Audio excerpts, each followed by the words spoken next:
சட்டப்பேரவையில் சபாநாயகர் எதிர்க்கட்சி சட்டமன்ற தலைவரை குண்டுக்கட்டாக தூக்கி வெளியேற்ற உத்தரவு. தொடர்ந்து புதுச்சேரி சட்டப்பேரவையிலிருந்து குண்டுக்கட்டாக தூக்கி வெளியேற்றப்பட்ட எதிர்க்கட்சித் தலைவர் சிவா.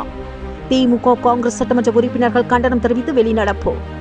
புதுச்சேரி சட்டப்பேரவையின் பட்ஜெட் கூட்டத்தொடர் துவங்கி நடந்து வருகிறது. 10வது நாளான கூட்டம் இன்று துவங்கியது.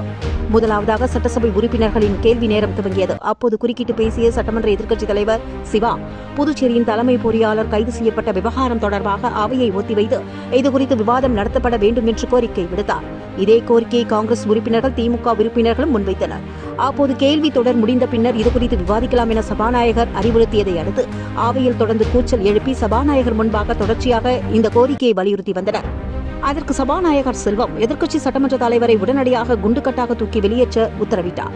அதனைத் தொடர்ந்து அவை காவலர்கள் எதிர்க்கட்சி சட்டமன்ற தலைவரான சிவா அவர்களை குண்டுக்கட்டாக தூக்கி வெளியேற்றினர். இதனை கண்டித்து திமுக மற்றும் காங்கிரஸ் கட்சியின் சட்டமன்ற உறுப்பினர்கள் வெளிநடப்பு செய்தனர். இருந்தபோதிலும் சட்டப்பேரவை கூட்டம் தொடர்ச்சியாக நடந்து வந்தது என்பது குறிப்பிடத்தக்கது.